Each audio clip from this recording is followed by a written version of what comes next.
पूर्णिमा का जो व्रत है भगवान विष्णु का भी है तो शिव का भी है, दोनों से करते हैं। क्यों करा जाता है पूर्णिमा का व्रत?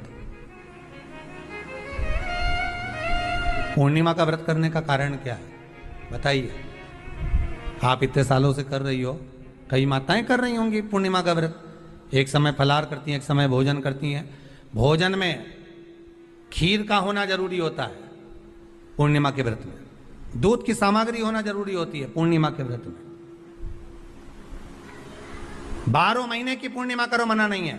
और पूर्णिमा उठाने का भी समय होता है चैत्री, चैत्र के महीने की जो पूर्णिमा होती है चैत्री पूर्णिमा पहली पूर्णिमा मानी जाती है, इसलिए चैत्री पूर्णिमा को सिद्ध पूर्णिमा कहते हैं, कार्य सिद्धात्री पूर्णिमा कहते हैं,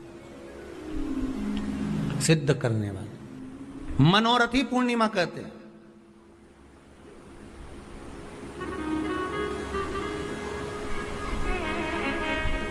मनोरथी पूर्णिमा। इसलिए पूर्णिमा का व्रत कहां से उठाया जाता है?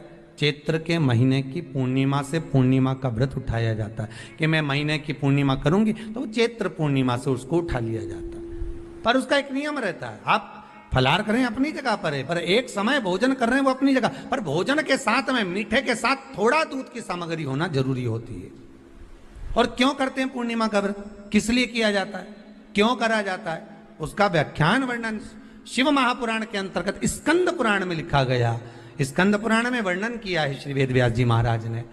कहा ये पूर्णिमा का व्रत इसलिए किया जाता है कि व्यक्ति का जब मन गलत भ्रम में जाने लगता है, मन जब गलत जगह पर जाने लगता है, तो ये मन को गलत जगह पर ले जाने वाला कौन होता है? तो कहा ये चंद्र होता है। व्यक्ति की राशि के अंतर्गत, व्यक्ति की पत्रिका के अंतर्गत, व्यक्ति की ग्रह दशा के अंतर्गत जब चंद्र बेकार चलता है तो व्यक्ति अच्छा करते करते भी बेकार करने लग जाता है। चंद्र डोल रहा है। कई माताएं कहती हैं गुरुजी हमारे बेटे को आशीर्वाद दीजिए, बहुत गलत संगत में जा रहा है। मतलब समझ जाना कि चंद्र गड़बड़ जा रहा है। बेटी अगर गलत मार्ग पर जा रही है, बेटी अगर गलत संगत में जा रही है, किसी अन्य व्यक्ति को आकर्षित हो, चंद्र गड़बड़ हो रहा है, उसका चंद्र कहीं जा रहा है। कोई पुरुष, कोई लड़का, कोई गलत मार्ग पर जा रहा है, चंद्र गड़बड़ हो रहा है। घर में जो क्लेश उत्पन्न होता है, घर में जो विवाद उत्पन्न होता है, उस विवाद को रोकने के लिए केवल चंद्र की ही, इसलिए तो पूर्णिमा घर की नारियां हमारे यहाँ हिंदू धर्म में यहां तक स्कंद पुराण में कह दिया कि प्रत्येक पूर्णिमा, आप लोग कभी आप लोगों ने सत्यनारायण जी की कथा करवाई है? जितने लोग आस्था चैनल पर कथा सुन रहे हैं, जितने लोग फेसबुक यूट्यूब पर कथा सुन रहे हैं, यूट्यूब पर कथा का श्रवण कर रहे हैं, उनने कभी सत्यनारायण की कथा करवाई होगी। तो उसमें लिखा है हर कार्तिक, हर पूर्णिमा को, हर संक्रांति को ब्राह्मण सत्यनारायण भगवान की कथा या राजा या वैश्य कथा को कराता था या बढ़िया कथा कराता। सुनी कि नहीं सुनी ये बात? सत्यनारायण भगवान की कथा में लिखा है, स्कंद पुराण के अंतर्गत जो सत्यनारायण भगवान की कथा का स्मरण किया उसमें लिखा है प्रत्येक संक्रांति पूर्णिमा को सत्यनारायण की कथा करवाने लगा और ये योनि को प्राप्त हुआ, इस योनि से छूटा, इस योनि में गया। लिखा है, सब कुछ लिखा है। अब उत्ते से समझ जाओ कि पूर्णिमा को सत्यनारायण की कथा करने का बोला है। तो पूर्णिमा को सत्यनारायण की कथा का क्यों बोला? वैसे तो रोज कराओ सत्यनारायण जी की कथा, प्रतिदिन कराओ, मना नहीं है। आप क्या कोई विशेष फंक्शन है आप सत्यनारायण जी की कथा करवा, पर पूर्णिमा संक्रांति को और संक्रांति को पूर्णिमा को सत्यनारायण की कथा का स्मरण क्यों करवाया गया? क्योंकि पूर्णिमा के दिन अगर ये भगवान का व्रत रख लेगी, पूर्णिमा के दिन अगर ये खीर का प्रसाद बना लेगी, थोड़ा सा दूध की कोई सामग्री बना लेगी और भगवान को भोग लगा देगी, भले सत्यनारायण भगवान के भाव से बनाए, भले सत्यनारायण जी के निमित्तार्थ बना, पर अगर इसने सत्यनारायण भगवान के निमित्त से बना, पर पूर्णिमा के दिन अगर ये व्रत रखेगी, उपास रखेगी या कोई सामग्री बनाकर भगवान की पूजन कर लेगी, तो इसके घर में जो अशांति है वो शांति में बदल जाएगी। इसलिए कई घरों में आज भी सत्यनारायण भगवान की पूजन हर पूर्णिमा को करती है। माता किताब लेके बैठ जाती है, तुरंत तुरंत उन्हें ऑफिस जाना, कहीं काम पे जाना, और तुरंत तुरंत उसने तुरंत जल्दी जल्दी कलश रखा, कलश नहीं भी रखे तो भगवान की पूजन कर कुरा के ब्राह्मण देवता को बुला लेगी। ब्राह्मण नहीं आएंगे तो खुद कर लेगी, पर करती जरूर है। इतना सा आटा सेक लेगी, पंजेरी बनाई, सीरा बनाई, मिठाई रख दो, कुछ भी करेगी पर सत्यनारायण की कथा कर ले, उन्हें लग गया उसमें। मतलब पूर्णिमा को करना है, उसको करने से क्या होता है? शांति रहती है, शीतलता रहती है। जिसके घर में हर महीने की पूर्णिमा को खीर बनती हो, ध्यान दीजिएगा, बहुत सुंदर संवाद चल रहा है, बहुत ध्यान देने वाली बात है। प्रत्येक महीने की पूर्णिमा को जिसके घर में दूध की सामग्री बनती हो, दूध की सामग्री तैयार होती हो, खीर प्रसाद तैयार होता हो, उसके घर में कभी क्लेश नहीं हो सकता। चाहे सास बहू एक दूसरे के सामने वो कहे ना, वो सांप और नेवले की लड़ाई क्यों ना, फिर भी शांति हो जाती है। पर प्रत्येक महीने की पूर्णिमा होना चाहिए। ये नहीं कि तुमने एक महीने की पूर्णिमा पे बना लिया और दूसरे महीने की पूर्णिमा को गायब कर दिया। फिर किसी ने कह दिया आज चूरमा तो बन रहा है, दाल बाटी तो बन रही है चूरमे के साथ में, लड्डू बन रहे हैं, तो काहे को खीर बना रही हो? तो तुमने अब वो खीर प्रसाद। जैसे प्रदोष व्रत का जो उद्यापन होता है, प्रदोष के व्रत का जो उद्यापन होता है, उसमें सबसे मूल क्या है प्रदोष व्रत के उद्यापन में? कि दो चीजें मूल है प्रदोष व्रत के उद्यापन में, कि आप प्रदोष का व्रत करो तो या तो 11 करो प्रदोष तब उद्यापन करो, या 26 प्रदोष करो तब उद्यापन करो, या उससे ज्यादा कर लिए तब उद्यापन। तुम्हारा मन हो जब उद्यापन करो। पर उद्यापन की मूलता में दो चीजें, कि प्रदोष के दिन के एक दिन पहले गणेश जी की पूजन हो जाना चाहिए। उद्यापन की जो पूजन होती है वो पहले गणेश जी की पूजन एक दिन पहले हो प्रदोष के, और प्रदोष वाले दिन फिर हवन यज्ञ पूजन करा। और हवन में क्या चीज जरूरी है? खीर बनाकर 108 बार शंकर जी की नाम की पार्वती के साथ की आहुति देना जरूरी है। खीर की महत्वता है।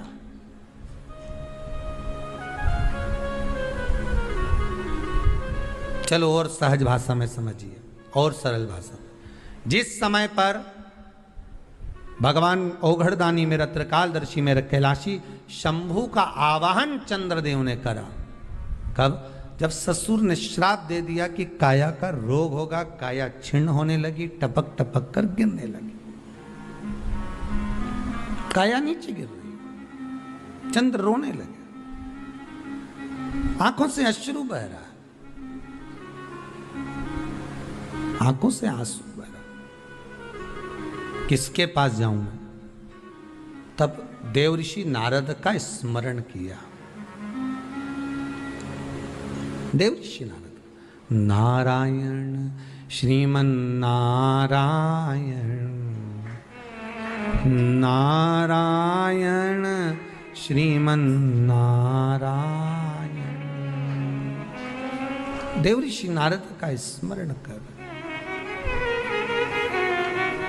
नारायण श्रीमन नारायण, नारायण श्रीमन नारायण। पूर्णिमा का जो व्रत है भगवान विष्णु का भी है तो शिव का भी है, दोनों से करते हैं।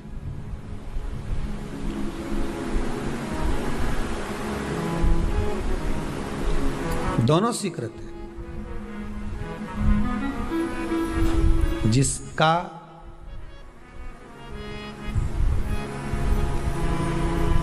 चंद्र आपकी पत्रिका में, आपकी राशि में, आपके स्वरूप में, हर व्यक्ति के संपूर्ण शरीर के अंदर 33 कोटि देवता विराजमान है। अलग अलग इंद्रियों पर अलग अलग देवताओं का निवास है। कभी मौका मिले तो अच्छे से उसको समझना। पूरे शरीर में अलग अलग इंद्रिय पर अलग अलग देवता।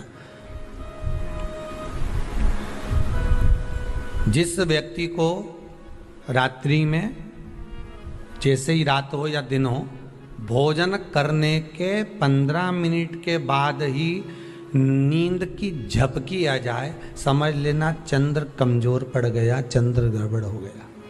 बहुत ध्यान सुनिएगा जरा। पूर्णिमा का व्रत किसके लिए, वो भी ध्यान से दीजिए। शायद आपने कभी सुना ना सुना, पर अच्छे से सुन लोगे ना ये व्रत कथा, बार बार नहीं मिलने वाली। फिर इसके बाद तो तुम भले वो फिर फेसबुक यूट्यूब पर बाद में निकाल के भले सुनते रहना, पर सुन लो पूर्णिमा के व्रत का महत्व पूरा। एक, भोजन के बाद जब नशे जैसा माहौल हो जाए, आपको बिल्कुल कोई छेड़े ही नहीं, सोई नींद आए, जब लग जाए कि अब तो 2 क्षण सोना ही पड़ेगा, नेत्र कितना ही जगाओ तो भी नहीं माने, फिर तो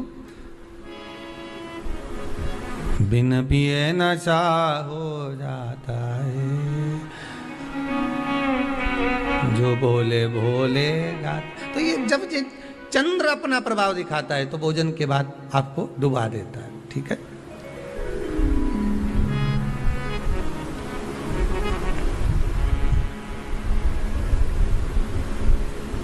एक बहुत सरल भाषा में कहेंगे, आपको थोड़ा समझना पड़ेगा कि कहीं कहीं आपने सुना होगा कि 14 और पूर्णिमा पे कहीं गया होगा इसलिए ऐसा हो गया। बोले सुना है कि नहीं सुना? 14 पूर्णिमा पे कहीं गया होगा या 14 पूर्णिमा पे कहीं गई होगी तो ऐसा हो गया। क्यों कहते हैं, उसका कारण क्या है? आखिर बात 1400 पूर्णिमा को क्यों लोगों ने बदनाम कर दिया कि 14 पूर्णिमा पे कहीं गई होगी तो बाल खोल के गई होगी, या ऐसा करा होगा तो वैसा करा होगा तो ऐसा हो गया, या ये चीज़ इसके साथ में ऐसा हो गया, या एक्सीडेंट हो गया, या ये चीज़। कारण क्या होता है? क्यों पूर्णिमा और अमावस्या के समय पर ही ज़्यादा एक्सीडेंट के योग बनते हैं? क्यों पूर्णिमा अमावस्या के अंतर्गत ही ज़्यादा कष्ट के योग बनते हैं, बीमारी को पनपने के? कारण क्या होता है? उसका क्रम क्या है? कारण क्या है? उसका एक कारण है आपके चंद्र की महत्वता घट जाना। जब चंद्र की महत्वता घटती है तब जाकर शरीर में कहीं ना कहीं रोग की मात्रा बढ़ जाती है। रोग अपना प्रभाव चंद्र के कारण दिखाना प्रारंभ, पर मन में बेचैनी नहीं हो, बेचैनी रहे, नींद नहीं आ रही है, कुछ मन में ऐसा लग रहा है कि कुछ होने वाला है, मन में स्थिरता नहीं आ रही, समझ लेना कि चंद्र गड़बड़ हो गया है। अब इस चंद्र को साधना है तो शिव तत्व में जाना पड़ेगा। फिर कुछ मत करिए, पूर्णिमा का व्रत चालू कर दीजिए। क्या करना है? केवल पूर्णिमा का व्रत चालू कर दो। और कितना प्रभाव है पूर्णिमा के व्रत का? घर में 50 लोगों का परिवार है, 15 लोगों का परिवार है, 20 लोगों का परिवार है, और परिवार में से अगर एक पुरुष या एक स्त्री कोई भी पूर्णिमा का व्रत करता है तो पूरे परिवार के लोगों का चंद्र संवर जाता है, पूरे परिवार के लोगों का चंद्र सुधर जाता है। पूर्णिमा के व्रत का इतना प्रभाव शास्त्र कर रहा है, स्कंद पुराण कर रही है बात। पर व्रत कब से लेना है? पूर्णिमा का, चैत्र की पूर्णिमा से, ठीक है। नहीं तो तुमने सोचा इतना महत्व सुना है पूर्णिमा के व्रत का तो मैं तो आज से ही नहीं खाऊं कछू, आज से ले लो। तो ये हर कोई सब तुम्हारा मर्जी पड़े, तुम तो आधी रात को उठ के भोजन करने लगो तो ये कहीं वर्णन नहीं। तुम तो आधी रात के नहा लो तो ये कोई महत्व? तो हर चीज़ का एक समय होता है कि इतनी बजे उठना, इतनी बजे मंजन करना, ये करना, ये समय पर फलाहार करना, ये समय पर ये, तो ये सब चीज़ का एक समय होता है, हर चीज का एक समय। अब कथा तुम दिन में सुन लो, शाम के सुन लो, अब आधी रात को तुमको कोई उठा के 1 बजे रात के उठ, भेरू उठ जा, कथा सुन ले, तो भेरू उठेगा? और आधी रात को भेरू उठ भी गया ना तो तुम्हें भेर भी बना देगा, है? कथा सुनने वाला है। हर चीज का एक समय होता है कि आपको ये समय पर आपको ये ग्रहण करना, आपको इस समय पर भगवत स्मरण करना, आपको इस समय पर नाम जाप करना, आपको इस समय पर भगवान की भक्ति को धारण करना। परिवार में अगर किसी ने एक पूर्णिमा का व्रत कर रखा है, एक व्यक्ति ने भी करा है, तो 50 की ग्रह दशा जब उसके स्पर्श में आती है, पूर्णिमा का जो व्रत होता है ना, स्पर्श का सुख दे जाता है। बहुत बहुत ध्यान दीजिएगा। जैसे आपने किसी ने पानी मांगा, आपका पूर्णिमा का व्रत है, और भले आप उठ के पानी लेने नहीं गए क्योंकि आपका व्रत है, क्योंकि जिसका व्रत होता है बेचारी वो तो ज्यादा कुछ करती नहीं पाती, पर किसी ने आपको पानी लाकर तो दिया ना। अब पानी लाकर जिस व्यक्ति ने दिया उसका स्पर्श तो हुआ ना। ये अभी गई थी ना दूसरी लहर कोरोना महामारी, इसको देख लो, इसको टच किया इससे टच होकर उस पर गया, उससे टच होकर उस पर गया। तो ये कोरोना महामारी, अब जब ये कोरोना महामारी टच करने से फैल सकती है तो व्रत का पुण्य टच करने से क्यों नहीं बढ़ सकता? विचार करिएगा जरा, उसका भी तो पुण्य। अब आपने किसी को जल दिया जिसका व्रत था उसको जल दिया। और सरल भाषा में समझ लो, कभी मथुरा वृंदावन गए हो आप लोग? अगर मथुरा वृंदावन गए होगे, उज्जैनी गए होगे, काशी गए होगे, कहीं तीर्थ में गए होगे, या कभी कुबेरेश्वर धाम कभी आप लोग आएंगे जाएंगे, कभी आपको ज्ञात होगा, तो कभी आप लोग दर्शन करेंगे कि जब भोजन प्रसाद होता है तो लोग उसको बांटने के लिए देते हैं कि कोई आया है तो उसको कुछ प्रसाद मिल जाए, भंडारे की प्रसादी मिल जाए। तो भंडारे की प्रसादी जब वो खाता है उसका स्पर्श होता है तो जिसने भोजन किया उसका पुण्य जो दे रहा होता है उसके खाते में जाता है।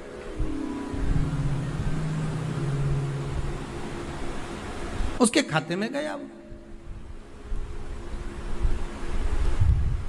पूर्णिमा के व्रत का नियम है, घर में एक सदस्य भी कर रहा है, किसी ने उसको भोजन बनाकर थाली में कुछ प्रसाद फलाहार सामग्री दी, उसका स्पर्श बड़ी बहू को हुआ, बड़ी बहू रसोई घर में गई, उसने बाकी की चीज़ों को छू लिया, उसको देवरानी ने छू लिया, देवरानी ने कोई बर्तन छुआ, उससे तीसरी देवरानी ने देखा, उसने कोई चीज़ छू ली, तो वो छूते छूते छूते छूते वो पूर्णिमा का प्रभाव पूरे घर के लोगों को हो जाता है और उनका चंद्र इतना प्रबल हो जाता है कि अपने आप उनकी बेचैनी, उनकी आलसता समाप्त हो जाती है। नहीं तो एक व्यक्ति के कारण पूरे चंद्र दशा खराब।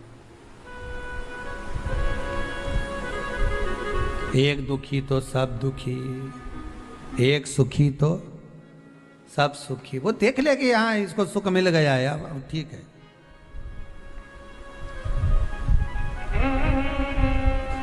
जब बेचैनी लगे, 14 और पूर्णिमा आए और आपको लगे बेचैनी बहुत ज़्यादा है, मेरे को थोड़ा बेचैनी, ना जाने क्यों ऐसा होता है कि 14 पूर्णिमा आई और मेरे को बेचैनी, तो समझ लेना कि चंद्र गड़बड़ है। फिर क्या करना है? एक व्रत घर का कोई भी सदस्य पूर्णिमा का प्रारंभ कर दे। ज़्यादा नहीं करो तो थोड़ी करो, पर करो, व्रत करना।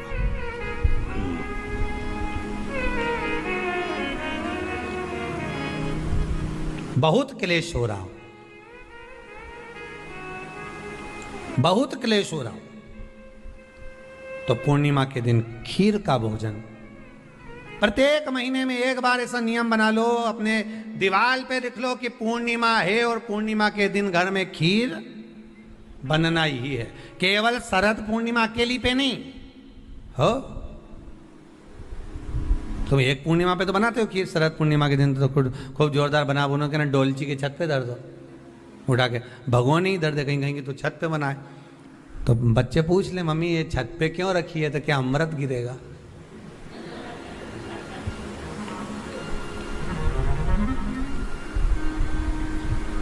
अब बोलो जम के जरा, क्या गिरेगा? अमृत गिरेगा। अच्छा, अब शिव महापुराण की कथा स्कंद पुराण तो कहती है पूर्णिमा के महत्व को जो दर्शाया जाता है कि शरद पूर्णिमा के दिन चंद्र में से अमृत तत्व गिरता है। पर कब गिरता है? अरे जम के तो बोलो, जब उस खीर का ढक्कन हटा हुआ, केवल खीर का नहीं अपना भी ढक्कन हटा हो, तभी तो अमृत गिरेगा।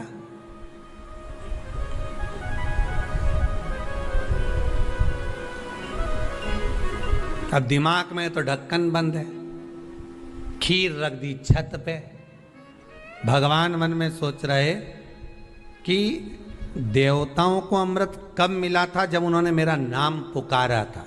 केवल खीर बना के नहीं धरी थी कि छत पे खीर धर दो और अमृत आ जाएगा, नहीं नहीं, खीर के पास बैठकर थोड़ी देर बैठकर हरे राम कहो सीताराम कहो, सीताराम कहो राजा राम का कुछ भजन तो गाओ। और तुमने तो नीचे से बना के छोरा कर दे दी, धर जा ऊपर छत पे, और छत पे ले जाके खीर धर दी और खीर रखी तो मम्मी ने क्या केवल ढक्कन लगा के रखना, बिल्ली खा जाएगी, तो उसमें ढक्कन केवल खीर में नहीं लगाया, अपनी बुद्धि में भी लगा लिया। अरे स्कंद पुराण की कथा कहती है जब पूर्णिमा के दिन तुम खीर बना रहे हो, अगर शरद पूर्णिमा के दिन खीर बना रहे हो तो प्रयास करना कि थोड़ी देर बैठकर राम नाम, कृष्ण नाम, शिव नाम, भगवान की भक्ति का 2-5 भजन तो हो जाए।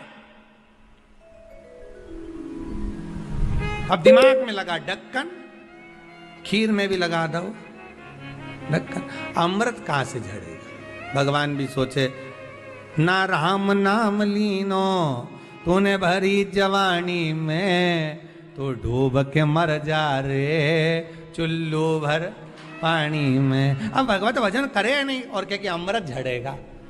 भगवान के कहीं नहीं झड़े, फालतू की बात। राम नाम बोलती तो अमृत झड़ता, कृष्ण नाम बोलती तो अमृत झड़ता, भगवान का भजन करती तो अमृत झड़ता। इसलिए शरद पूर्णिमा पे मंदिरों में जो खीर बनती है ना, तुम्हारे घर की खीर और मंदिर की खीर के मिला के देखना जरा, दोनों में स्वाद किस में आए, जरा मिला के देखना। मंदिर की खीर में स्वाद आ जाए, क्यों? वहां भाइयों बैठ के खूब भजन गाए, तावा का हंडा में तातो धरो पानी नीनाए भोला नवा के रूंग। अब दिन रात के जो भजन गाने पिली ने 9 बजे से लेकर 12 बजे रात तक खूब गाया, वो भजन का जो अमृत था वो खीर में मिल गया, खीर में मिला तो स्वाद आ गया। अब तुम तो गाई ही नहीं, तो डब्बा में कहीं खाक स्वाद आए।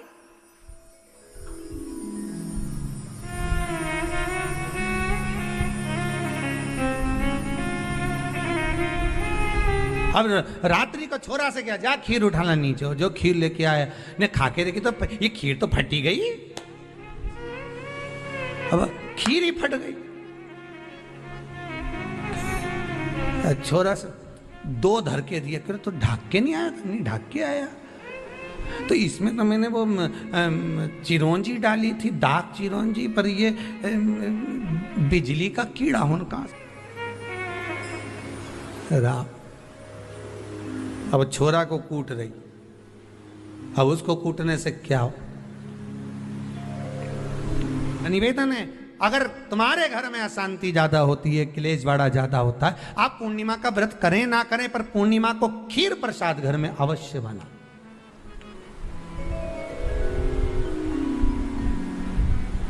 बारह महीने की पूर्णिमा करके देखने में क्या जा रहा है?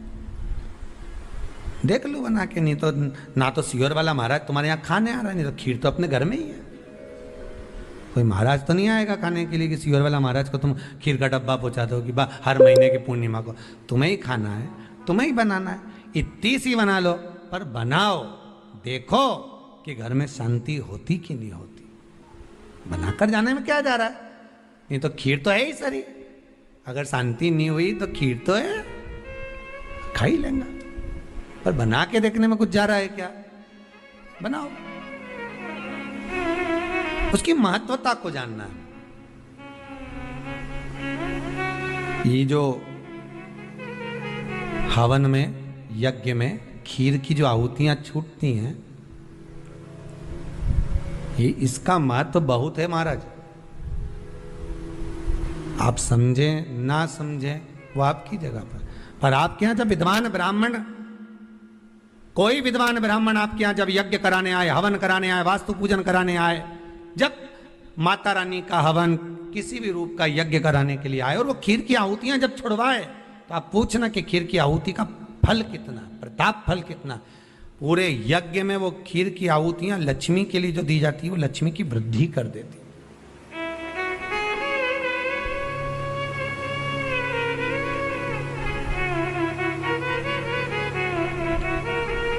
उसका महत्व कितना बढ़ जाता है,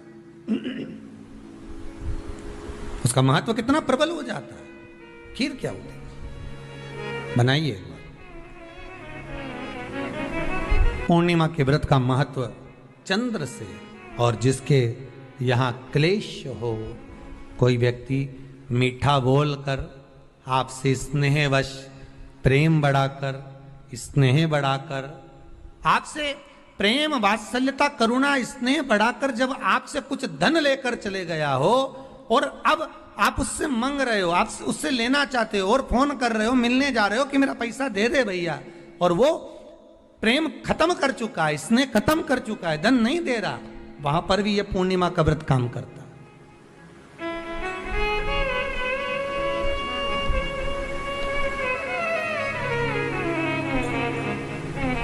वहां पर भी पूर्णिमा का व्रत काम करता है। कहा व्रत करने वाला व्यक्ति जो पूर्णिमा का व्रत करता है, चावल का, अक्षत का, श्वेत वस्त्र में, सफेद कपड़े में अक्षत रखकर जो जिससे धन लेना है प्रेम वश लेकर गया है, स्नेह वश लेकर गया है और नहीं दे रहा है, उसका स्मरण कर कर ब्राह्मण देव को दे देने पर भी महाराज चंद्र की दशा सुधर कर लक्ष्मी का भाव वापिस प्राप्त हो जाता है, पुनः वापिस। चंद्र से शिव भी जुड़े हैं, चंद्र से नारायण भी जुड़े हुए हैं। शिव महापुराण की कथा कहती है महाराज, पूर्णिमा का जो चंद्र है वो विशाल काय है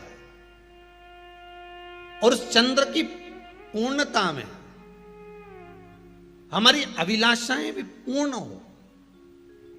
आप आस्था चैनल के माध्यम से जितने लोग कथा सुन रहे हैं, फेसबुक यूट्यूब पर जितने कथा सुन रहे हैं और कुबेरेश्वर धाम में जितने कथा सुन रहे हैं, आप में से कितने लोग हैं जो पूर्णिमा का व्रत करते हैं? जो माताएं करती हो जरा हाथ उठाइए। पूर्णिमा का व्रत जो करते हो ना आप लोग, रखिए याद। अब पूर्णिमा के व्रत में आपने कई बार किताब पढ़ी होगी पूर्णिमा की, या आपने व्रत किया होगा, या पूर्णिमा का व्रत आप धारण करे होगे, तो उसमें पूजन कौन से भगवान की होती है? पूर्णिमा के व्रत में किस भगवान की पूजन होती है? तो कहा पूर्णिमा के व्रत में केले के खंभ लगाकर पूर्णिमा का जो अध्यापन होता है, पूर्णिमा की जो पूजन होती है, उस पूजन में शंकर और पार्वती की पूजन की जाती है, शिव और नारायण की पूजन करी जाती है, शंकर और पार्वती का स्मरण किया जाता है। किसकी पूजन होती है? शिव पार्वती।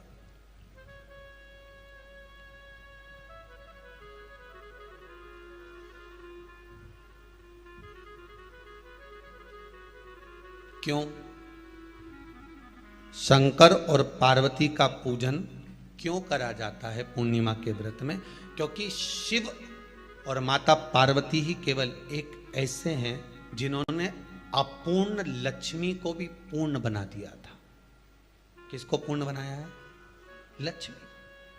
पूर्णिमा के दिन अगर आप शंकर भगवान को एक लोटा पानी अगर शिव को समर्पित कर रहे हो, श्वेत पुष्प को रखकर शंकर जी के ऊपर सफेद फूल को चढ़ाकर अगर एक लोटा जल भी, एक पात्र जल भी शंकर को समर्पित कर रहे हो, तो ये लक्ष्मी के लिए ही तो कर रहे हो। और कौन सी लक्ष्मी? पूर्ण लक्ष्मी। पूर्ण लक्ष्मी।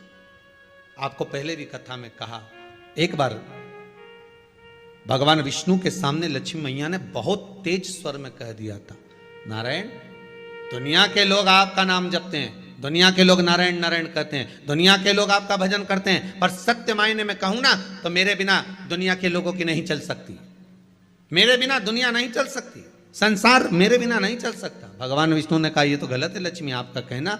एक दिन लक्ष्मी को अहंकार आ गया, अहंकार के संबोधन जब माता लक्ष्मी करने लगी तो भगवान उसी समय पर भगवान विष्णु को क्रोध आ गया और भगवान विष्णु ने कह दिया, लक्ष्मी तू इतनी बड़ी बड़ी बात कहती है कि तेरे बिना नहीं रह सकती संसार। मैं तुझे कहता हूं लक्ष्मी तू अपूर्ण है, तू अपूर्ण है, तू पूर्ण कब हो गई?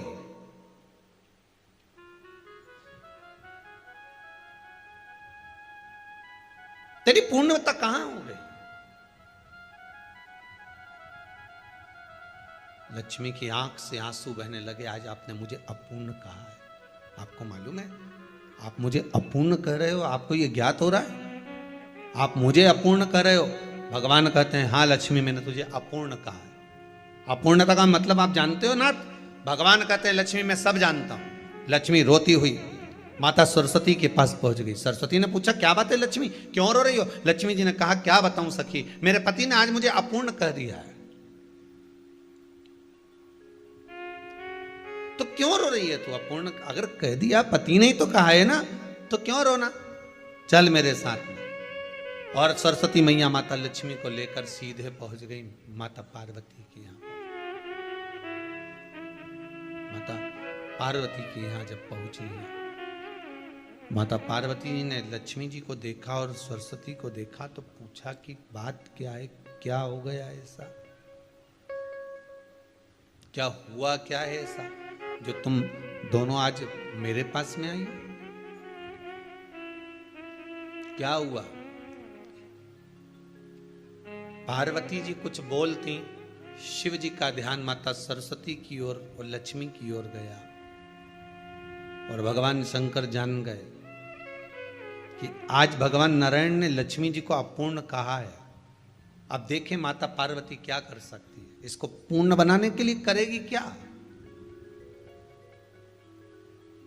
क्या हुआ, माता सरस्वती जी बोली लक्ष्मी को अपूर्ण कर दिया। अपूर्ण कर दिया, हाँ, तो क्या सोचना उसके लिए, इसको मैं अभी पूर्ण बना देती हूं। माता जगत जननी पार्वती ने गोदी में विराजमान गणेश जी को उठाया और उठाकर लक्ष्मी जी की गोद में दे दिया। ले लक्ष्मी, आज से तू पूर्ण हो गई। लक्ष्मी, आज से तू पूर्ण है। गोदी में जब तक संतान नहीं है तो नारी को लोग अपूर्ण समझते हैं, पर माता पार्वती जी ने संपूर्ण ब्रह्मांड में एक सिद्धता प्रदान कर दी कि अपने गोदी के लाल को, अपने गोदी के पुत्र को माता ने लक्ष्मी की गोद में देकर लक्ष्मी को पूर्ण बना दिया। वो दिन कौन सा था? पूर्णिमा का दिन था। पूर्णिमा के कितने व्रत होते हैं? बोलते जाओ जरा, जल्दी जल्दी बोलो। पूर्णिमा के नारियों को, स्त्रियों को अखंड सौभाग्य के लिए, जो नारी वैधव्य नहीं होना चाहती है उस नारी को पूर्णिमा के कितने व्रत करना चाहिए। जिस नारी के यहाँ संतान नहीं हो, औलाद नहीं हो, उसको पूर्णिमा के कितने व्रत करना चाहिए। जिस नारी का पुत्र, पति बहुत बीमारी से ग्रसित हो, लग रहा हो कि ये मेरा बेटा बहुत बड़ी बीमारी में घिरा हुआ है, तो नारी को कितने व्रत करना चाहिए। स्वयं भगवान कृष्ण ने माता यशोदा को द्वापर में भी बताया है कि पूर्णिमा के 32 व्रत होते हैं। कितने व्रत होते हैं? 32।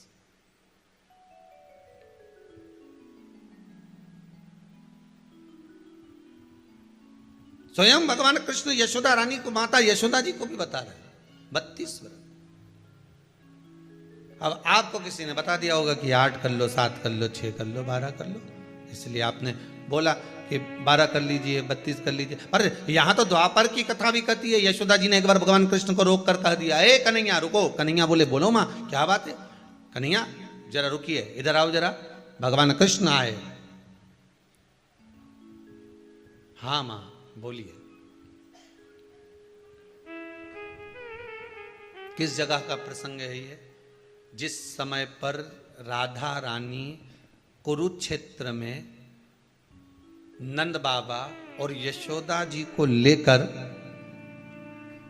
कुरुक्षेत्र के कुंड में, ब्रह्म सरोवर में स्नान कराने के लिए लेकर जाती है, ग्रहण का समय पर। और जब भगवान कृष्ण उस कुरुक्षेत्र के उस सरोवर में स्नान करने आते हैं, तब यशोदा जी ने अपने लाला से प्रश्न किया है, पूछा है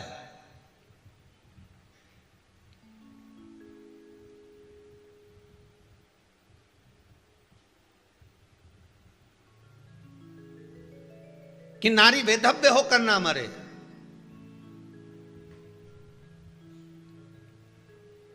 उसका पति कोई रोग से ग्रसित ना हो, उसका पुत्र किसी रोग में ना पड़े। अरे भाई कितना सुंदर संवाद लिखा है। अगर किसी माता का पुत्र मान लो किसी नशे में डूबा हुआ है, कोई नशा कर रहा है और गलत नशा है, आपको लग रहा है कि ये नशे में डूबा हुआ है, आपको लग रहा है कि ये गलत जगह पर डूब गया है, आपको लग रहा है कि मदिरापान में, मांसाहार में या अधिक गांजा आदि का जो भी नशे होते हैं, जितने भी नशे, उसमें डूब चुका है। और माँ उसको समझा रही है, तू नशे में मत डूब, तू इस काम को मत कर, तू ये गलत कर्म मत कर। माँ उसको समझा कर हार गई।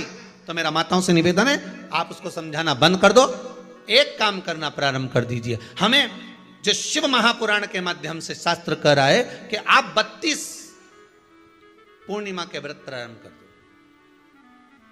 उसमें करना क्या है आपको?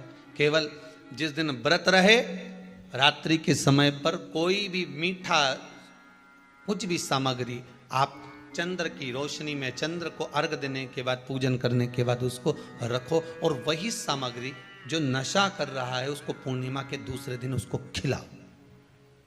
आप धीरे धीरे खिलाना चालू करेंगे, जिस नशे में वो डूबा हुआ उस नशे से वो छूटना प्रारंभ हो जाएगा। 2 पूर्णिमा व्रत करके तो देखो, 3 में तुम्हें जरूरत ही नहीं पड़ेगी। धीरे धीरे आप रुक, वो छूटना प्रारंभ हो जाएगा। स्वयं भगवान कह रहे हैं, यशोदा मैया ने कन्हैया को रोक लिया कुरुक्षेत्र के उस मैदान में, और भगवान कृष्ण का दर्शन माता यशोदा जी करी। बहुत बहुत दिनों के बाद माँ को, आज माता यशोदा को लाला का दर्शन हुआ, बहुत समय के बाद, जाने के बाद, बहुत समय। जब देवता 33 कोटि देवता उस चंद्र के इंतजार में रहते हैं कि ये चंद्र प्रबल होगा, तब जाकर ये चंद्र यहां पहुंचेगा, तब जाकर हम मंथन करेंगे, तब जाकर वो अमृत मिलेगा, और उस अमृत को देवता धारण करेंगे तो वो आनंद पा जाएंगे। तो हम क्यों शरद पूर्णिमा छोड़ें? हम क्यों एक एक पूर्णिमा छोड़ें? एक एक पूर्णिमा के महत्व को जानिए। कोई पूर्णिमा साधारण नहीं है, कोई प्रदोष साधारण नहीं है, कोई शिवरात्रि साधारण नहीं है। 12 महीने शिवरात्रि पड़ती है, 12 महीने में प्रदोष पड़ते हैं, पर 12 महीने पड़ते हैं। हम उसका महत्व ही नहीं जान पाते।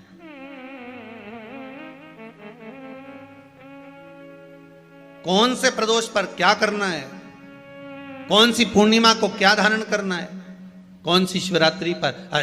कई लोगों को तो यहां तक नहीं मालूम था कि भाई श्रावण के महीने में भी शिवरात्रि आती है। वो तो बस लोगों के कि शिवरात्रि का पूजन हुआ, तो उसका स्मरण क्यों छोड़े हम?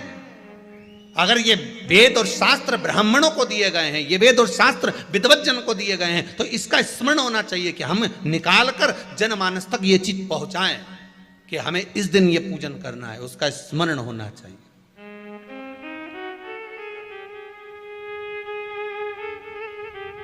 और वो सुख देने वाला।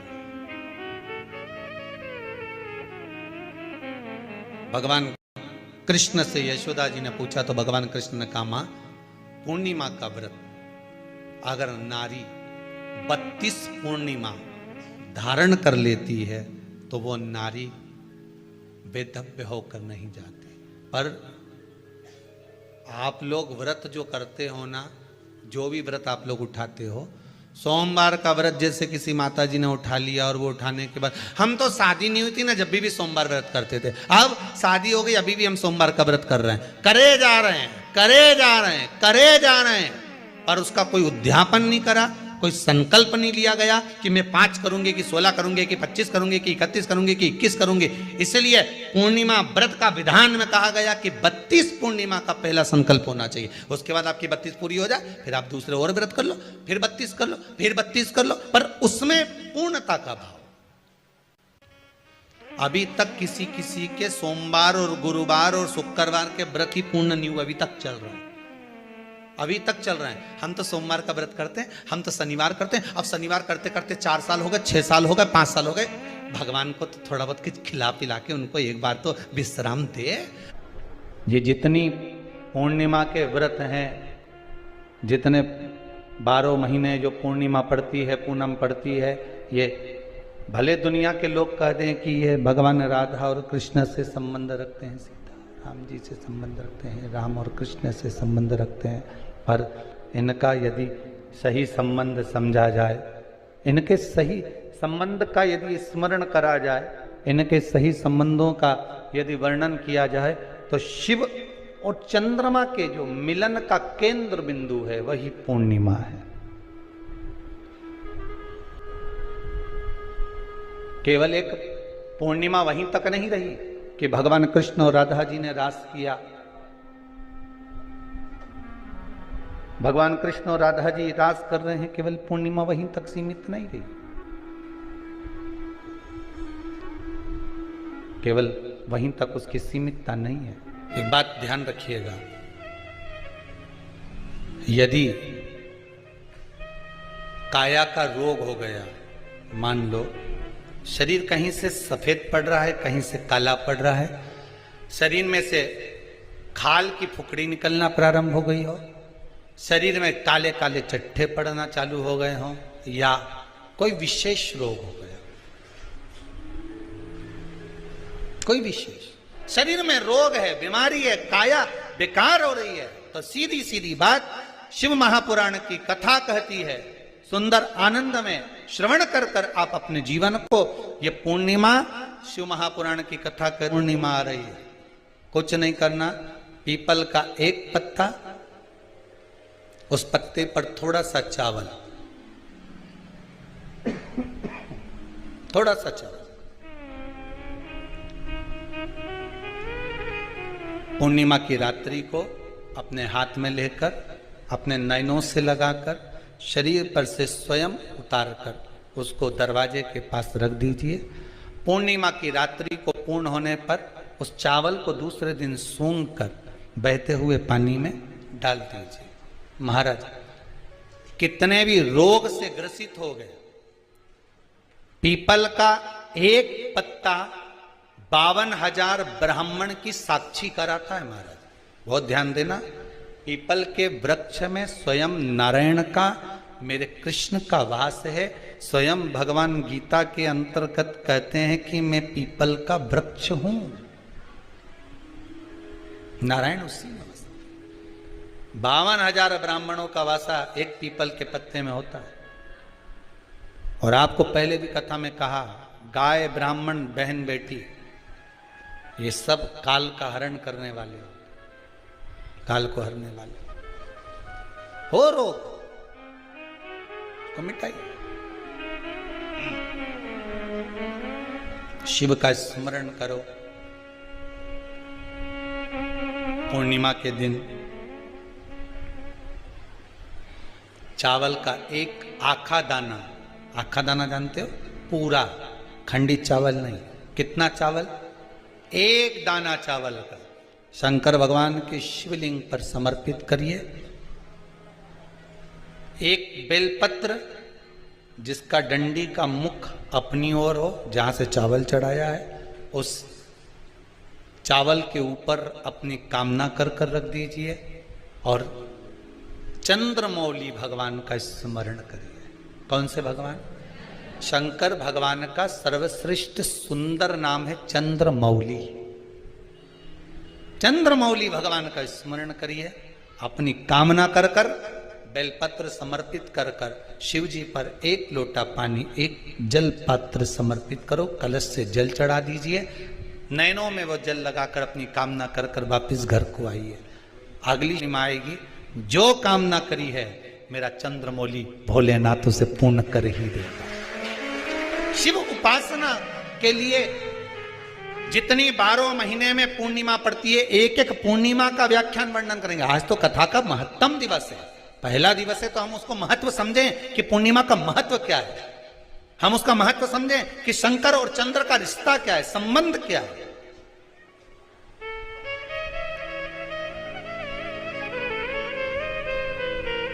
भगवान ने जितनी पूर्णिमा बनाई है, जितने नक्षत्र बनाए, जितनी घड़ी बनाई, जितना पल बनाया, जितना समय बनाया, ये शंकर भगवान ने जो बनाया ये गलत नहीं बनाया, श्रेष्ठता के लिए बनाया, जग के उद्धार के लिए, संसार के उद्धार के लिए बनाया। अब उसका प्रयोग आप करें ना करें या आपके ऊपर है, आप उसका प्रयोग कर रहे हैं ना कर रहे हैं, आपके ऊपर, पर जो बनाया है मेरे भगवान,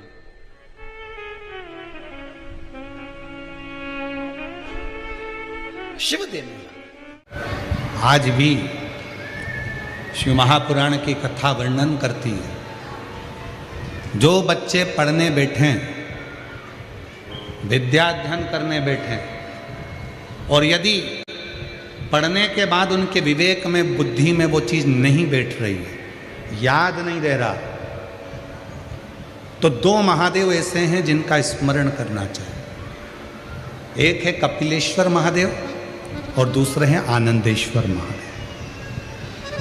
और माताओं से निवेदन है, जितनी भी मेरी माताएं बैठी हैं, जितनी मेरी जीजियां बैठी हैं, जितने मेरे जीजा बैठे हैं, जितनी मेरी बेटियां बैठी हैं, जितने मेरे बुजुर्ग माँ बाप बैठे हैं, उनसे निवेदन करो, प्रत्येक माता को स्मरण में रहना चाहिए। आप बच्चे से कहती हो पढ़ पढ़ पढ़ पढ़ पढ़, पढ़ता नहीं, आप उसके पीछे पड़ जाती हो, वो पढ़ता नहीं, पढ़ भी लेगा तो याद रहता नहीं, स्मरण नहीं रहता। खुद बैठो,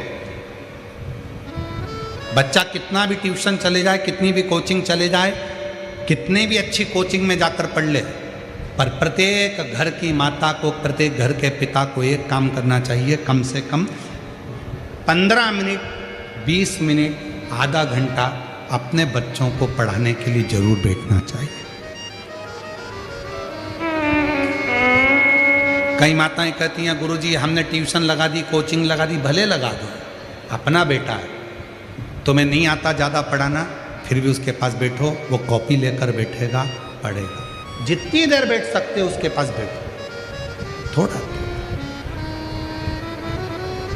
और एक काम जरूर करो, उसको अच्छी विद्या अध्ययन कराओ, पढ़ाओ। साथ में आनंदेश्वर महादेव, कपिलेश्वर महादेव, दोनों का नाम लेकर थोड़ा सा जल शिव जी को चढ़ाओ, और वो जल उस बच्चे को जरूर पिलाओ जिसकी बुद्धि में, जो याद करता है भूल जाता है, या पढ़ने में मन नहीं लगता, ध्यान नहीं लगता, खेलने में मन लगता है, ज़्यादा ध्यान पढ़ाई में नहीं जाता, उसको आनंदेश्वर महादेव और कपिलेश्वर महादेव, ये दो ऐसे। आनंदेश्वर महादेव, आनंद वो बालक जो जन्म लेते से ही अपनी माता को ज्ञान देते हैं, और कपिलेश्वर महादेव, कपिल मुनि, वो जो जन्म लेते से ही अपनी माता देवहूति को ज्ञान देते हैं। ये दो विद्वत्ता के विषय, विद्वत्ता की दोनों। कौन कौन से महादेव हैं? पहले जम के बोलो, आनंदेश्वर महादेव। दूसरे कपिलेश्वर, आनंदेश्वर और कपिलेश्वर। शिव कथा कह रही है, दो महादेव ऐसे हैं, एक आनंदेश्वर, एक कपिलेश्वर, जो बुद्धि प्रखर कर, बुद्धि प्रबल कर। और हम तो यहां तक कहेंगे, जो बुजुर्ग माताएं हो जाती हैं, बूढ़े जो हो जाते हैं, बुजुर्ग हो जाते हैं, अवस्था ज़्यादा हो जाती है, स्मरण शक्ति नहीं रहती, बार बार भूल जाते हैं, हाथ पैर में कंपन होने लगता है, थोड़ा थोड़ा थोड़ा हाथ धूजने लगता है, शरीर थोड़ा थोड़ा धूजता है, अपने आप उसके शरीर में कंपन रहता है। तो निवेदन है, एक दुर्वा शिव जी पे चढ़ाएं कपिलेश्वर महादेव के नाम से। उस दुर्वा को प्रदोष काल में, शाम का जो समय होता है, प्रदोष काल का जो समय होता है, उस समय पर उस दुर्वा को धीरे धीरे चबा चबा कर खाना प्रारंभ करें। 3-4 प्रदोष करेंगे, धीरे धीरे हाथ धूजना बंद हो जाएगा और स्मरण शक्ति प्रबल होगी। कपिलेश्वर महादेव, और दूसरे नंबर पर क्या है? आनंदेश्वर। ये दो महादेव ऐसे हैं जिनका स्मरण विद्या को तीव्रता देता है।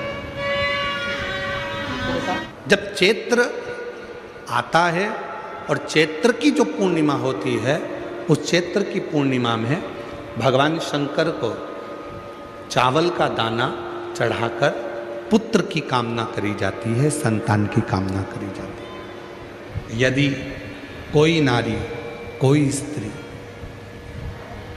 श्वेत अक्षत, श्वेत पुष्प चैत्र पूर्णिमा के दिन शिव को समर्पित करती है, उसके गर्भ से संतान जरूर होती है। वो बिना संतान के रह नहीं सकती, उसको संतान की प्राप्ति जरूर है।